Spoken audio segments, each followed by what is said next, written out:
Hello, everyone, and welcome to today's session, 2 Points of View at 2. I'm Rex Black, president of RBCS. We are a worldwide testing and quality assurance firm serving clients ranging from small startups to Fortune 20 global enterprises. Since 1994, we've delivered insight and confidence to hundreds of clients around the world. We have a team of international consultants that deliver customized training, consulting, and expert services to companies that are looking to improve their test and quality assurance practices. In this session, I am happy to welcome Michael Mah.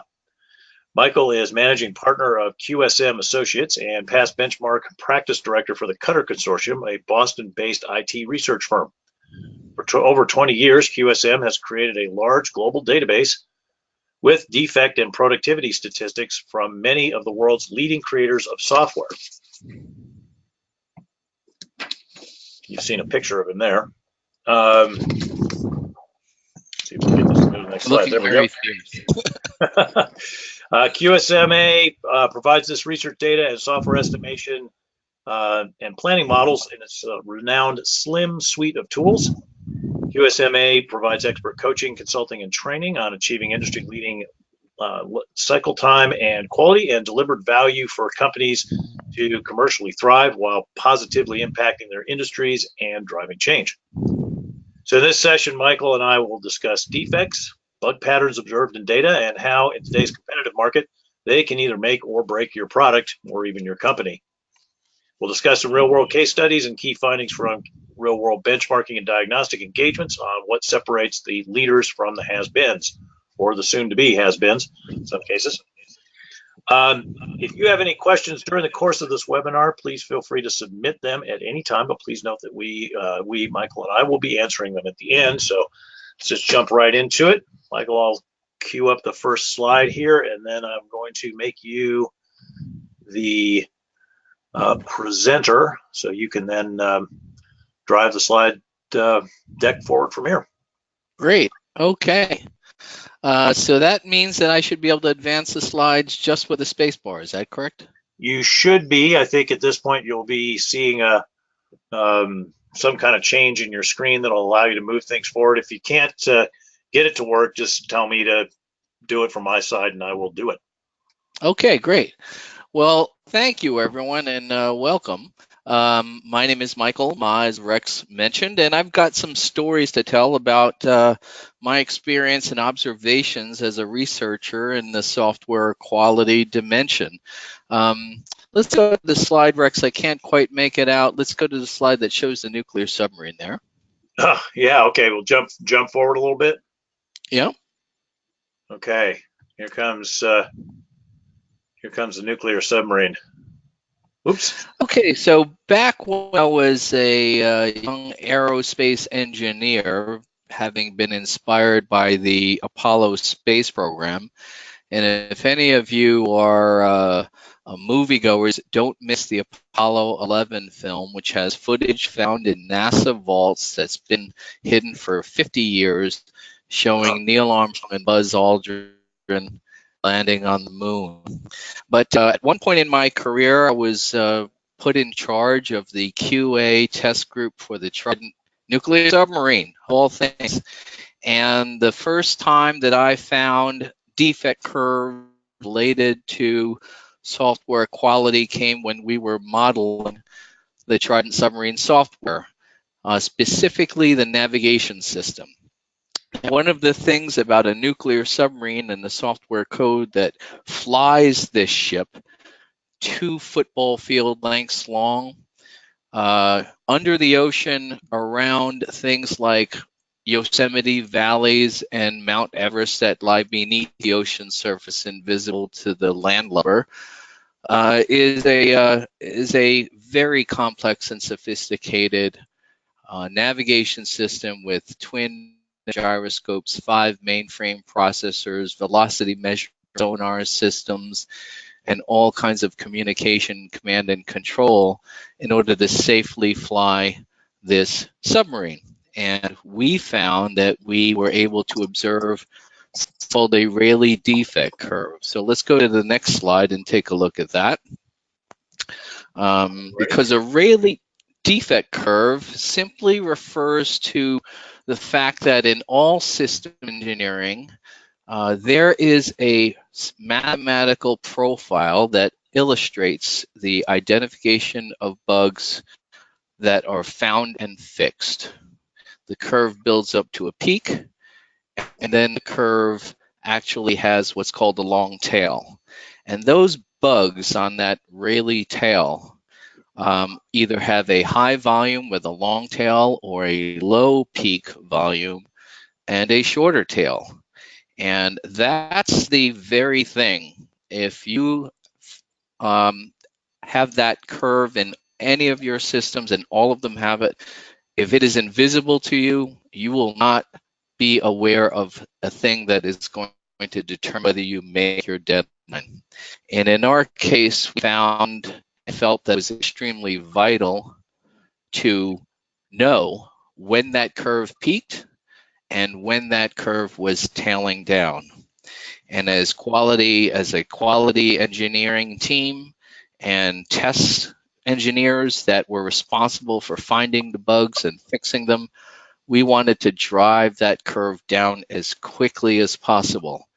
And the quality of your processes, the level at which you improve your processes, is what will drive that curve down. And if you fail at it, you'll miss your date. If you succeed at it, you may even exceed your date. And in the case of the Trident submarine, we more than made our date because we knew the curve. Now, a couple of organizations in the news right now that have not known the curve or do not know the curve at their peril. One happens to be for the younger generation of us out here, or you out there, is an application called Snapchat on your iPhone. And Snapchat experienced a redesign, or the CEO, Evan Spiegel, decided that he was going to dictate and demand a redesign with a very aggressive date, throwing a lot of people on it, trying to build a lot of code in a very short time. So I'll ask you to consider a thought. If you decide that you're going to lay down the gauntlet and say, you shall make this very aggressive date, and we're going to throw a lot of people on it and compress the schedule, do you think your Rayleigh defect curve will go down and shrink, or will it go up and explode? So with that pause, we think about that, and we know it's going to go up and explode. So not only did it go up and explode, but they released it prematurely to the market because the date arrived. And lo and behold, they lost a massive number of their client base, and they killed the company's valuation from about $24 billion to about $6 billion. So in this case, not knowing your Rayleigh defect curve can cost you your company $18 billion of stock valuation. That's kind of ironic, being that it was Snapchat. One of their claims to fame is that, after a certain period of time, the pictures just disappear. So I guess Yes. After a certain period of time, their valuation just disappeared. We'll see if the company survives. So not only could you miss your deadline, but you could actually lose your company. So who knows if Evan Spiegel will stay on as the CEO, and we'll see. Time will tell. Another story, and I got two more, has to do with, goodness gracious, just look at the news about the Boeing MAX 8. Yeah. So having been also consulting to Boeing and the Collins Avionics division in Cedar Rapids, Iowa, being a pilot myself and flying aircraft. In my case, I have a single engine Piper Cherokee that I love and I fly. I've got about 1,000 hours of time in my logbook and maybe about 2,000 takeoffs and landings. And it's always good to have the number of your landings match the number of your takeoffs. So a good landing is one that you walk away from, and a great landing is one where you can reuse the airplane, right? There you go. But one thing about Boeing's situation with the 737 MAX, which I guess up until this last month was responsible for about 100 billion of their aircraft orders, they were under pressure to beat the market or race to the market against Airbus. And the MCAS flight control software, I no doubt believe was under incredible time pressure to deploy. And this MCAS software, for those of you who are not familiar with it from following the news, tries to prevent an aircraft stall if the nose pitches up on a plane too high, resulting in lift being lost by the wings and the plane falling. So what the automated system does is take over the aircraft in an autopilot type of control and pushes the nose down. And the problem is a bug in the system was pushing the nose down when in fact there was no urgency to prevent a stall. So there was no doubt a Rayleigh curve that built up to a peak and had a tail. And when Boeing discovered this at some point along this curve, they had a patch that they had to get to market quickly.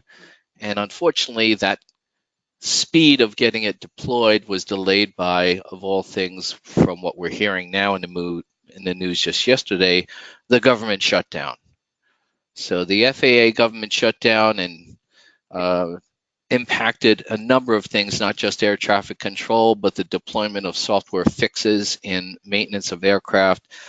Captain Sully Sullenberger talks about this even before. He was quite prescient in recognizing that there was a very dangerous risk in terms of flight safety because of the government shutdown, which pushed the tail out. So in essence, if you're looking at this curve, you could be inserting a gap of 5 to 6 weeks between the point that a bug is fixed and a bug is a fix is deployed out into the field, shifting that curve to the right.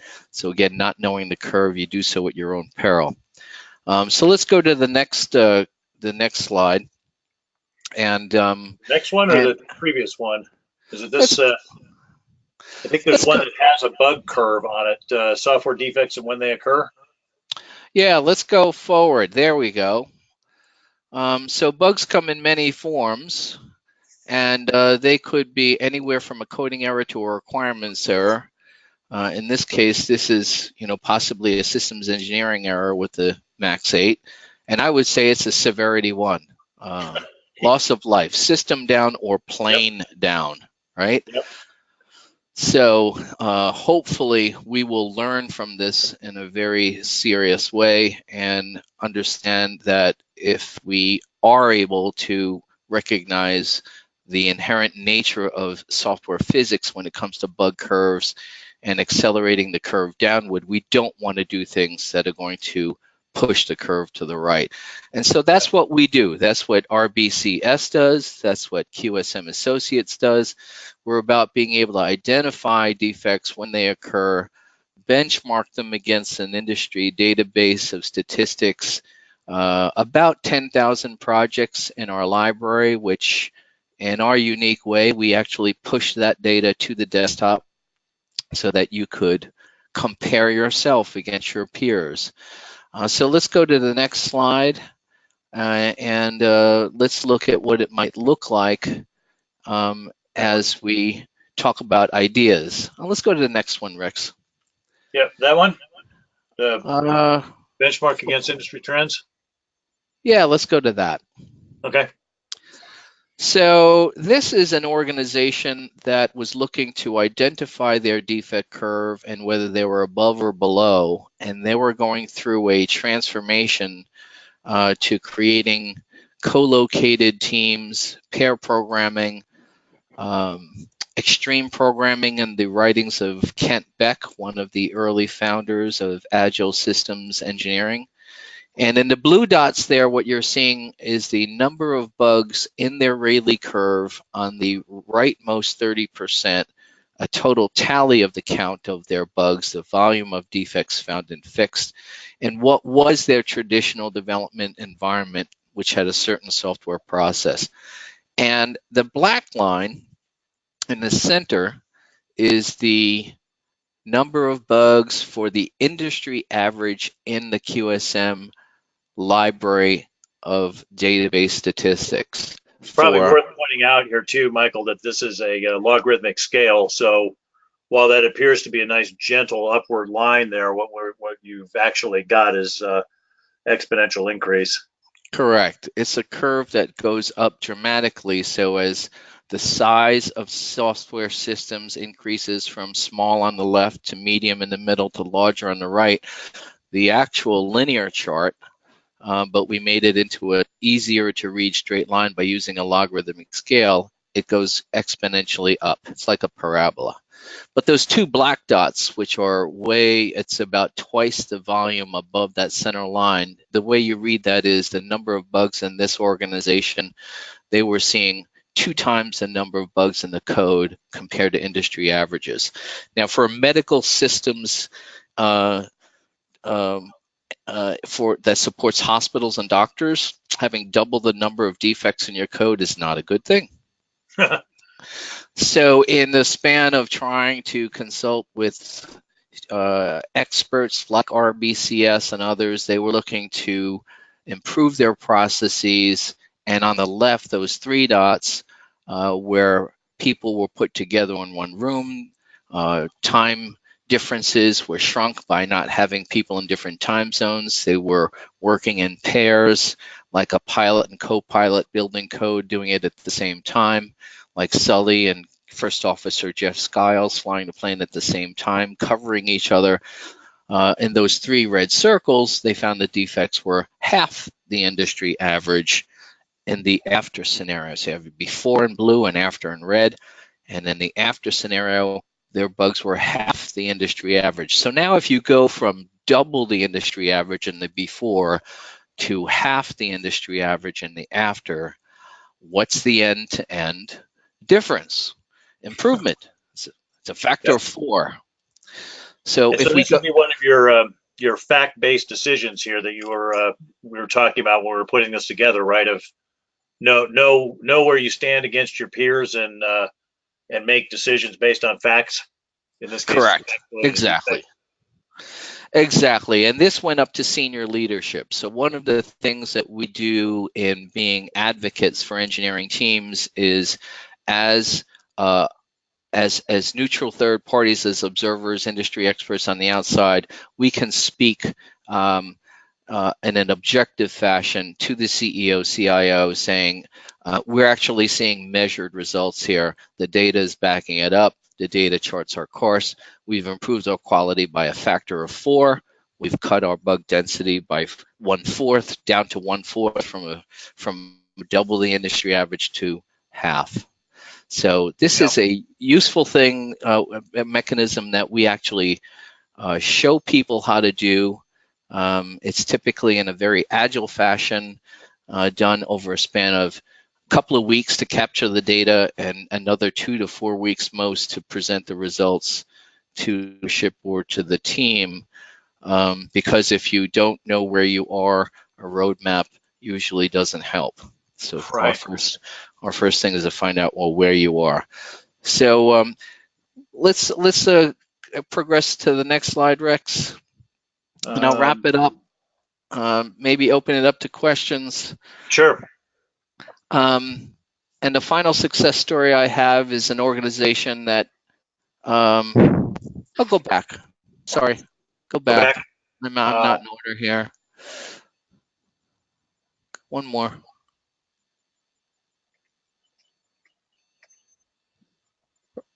This one? Again. There you go. I want to highlight the red to wrap up because one group that I've, keep going, we went too far right there. The best software made by highly experienced teams co-located in one place, working on one thing, giving the best tools and empowered to self-organize. So I've kind of made the beginning slide. I changed it to make it the conclusion. That's the assertion. And the data that I showed earlier is designed to support that statement because we see it from the data.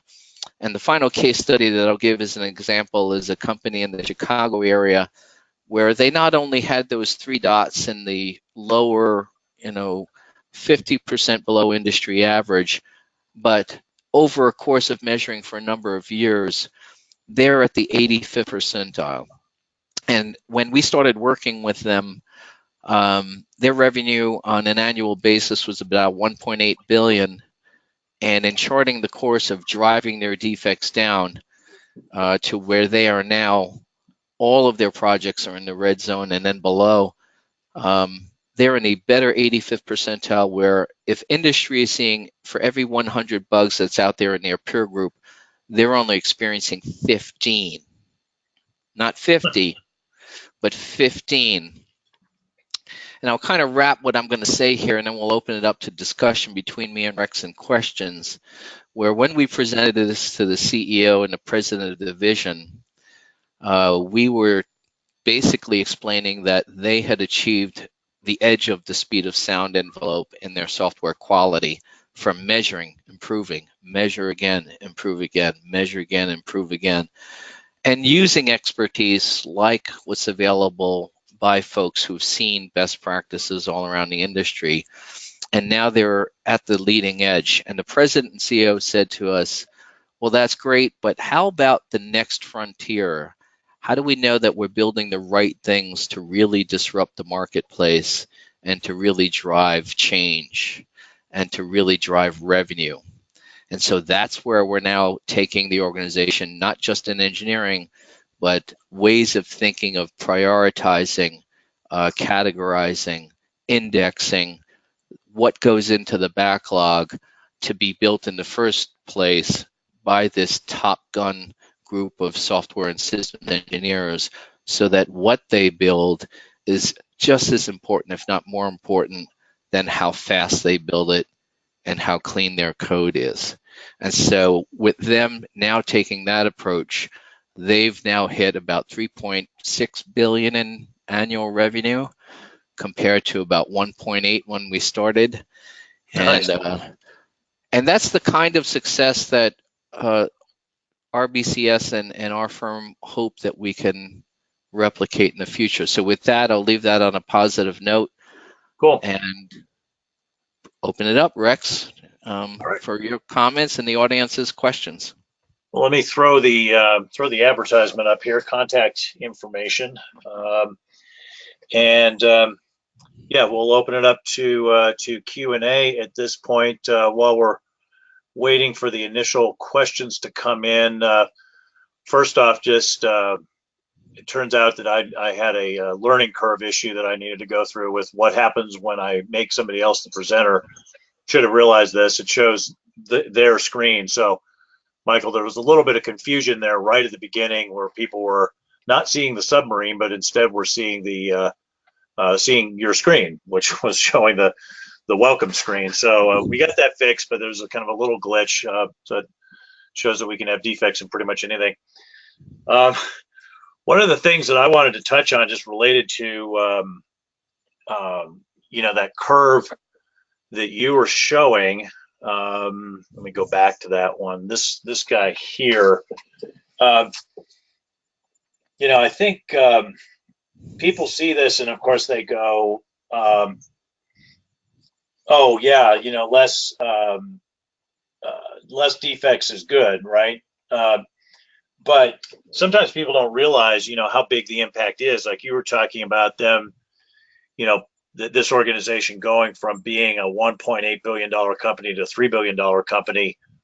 And I've seen that similar kinds of things where I did an assessment on a defect management assessment for a large Fortune 50 company once.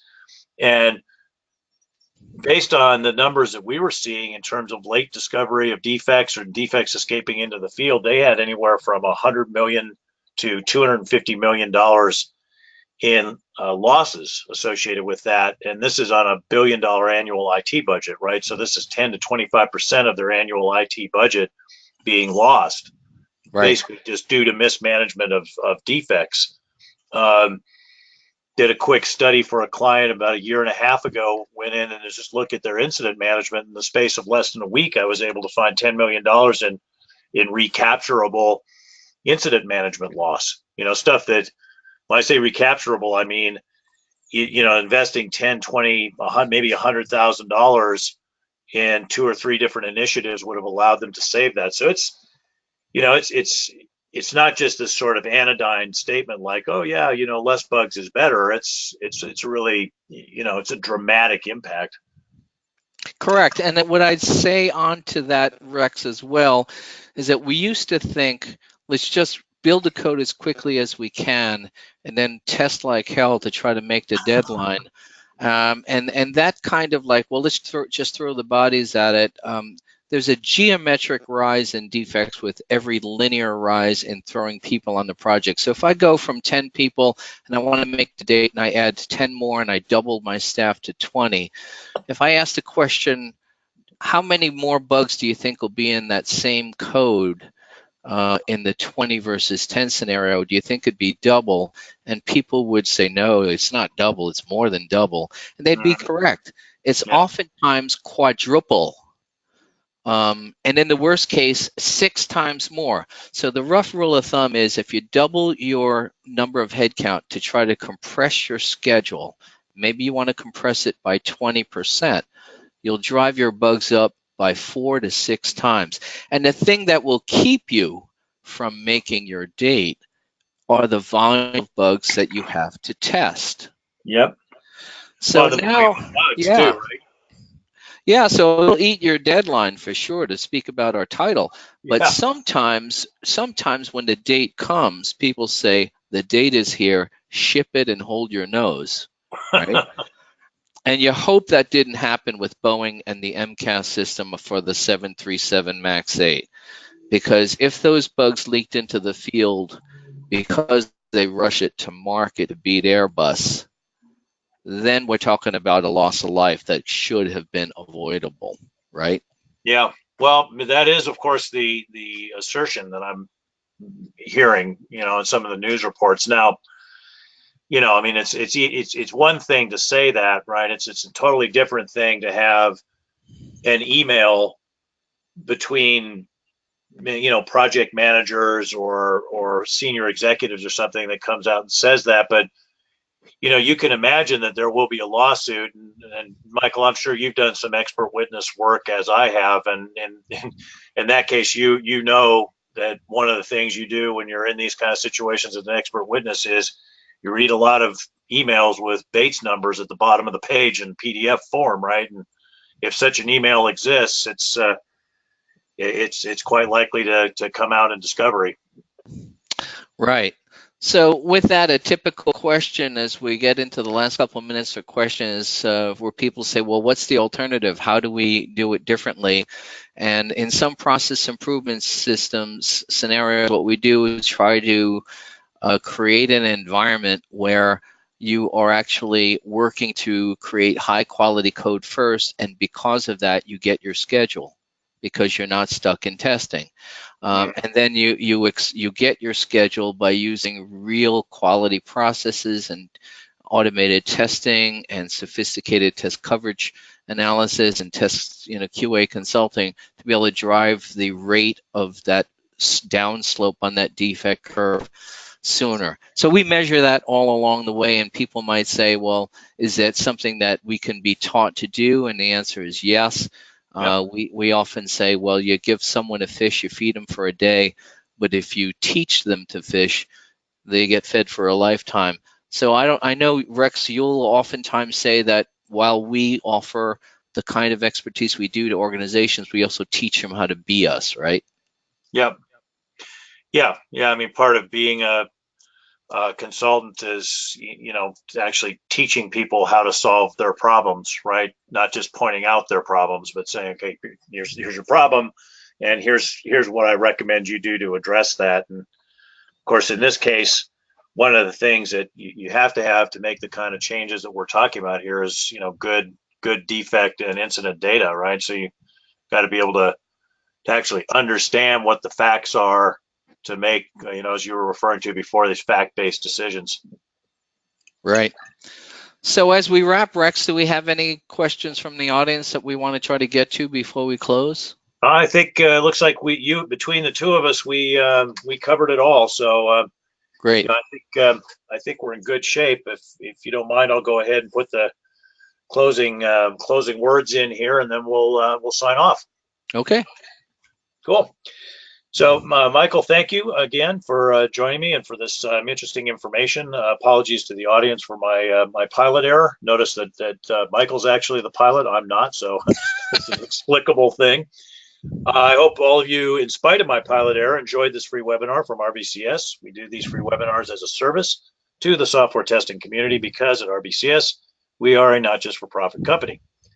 If you enjoy free webinars like this and feel that they demonstrate solid insights into the kinds of testing challenges you face, please make RBCS and or QSMA your preferred software testing and quality vendors for any kind of expert services, consulting, or training you may need. Send us an email and we'll be happy to provide you a quote for any such help. So once again, thank you, Michael, for your time and attention and excellent insights. And thanks to the audience for attending, and look forward to seeing many of you on subsequent webinars. Thank you, Rex.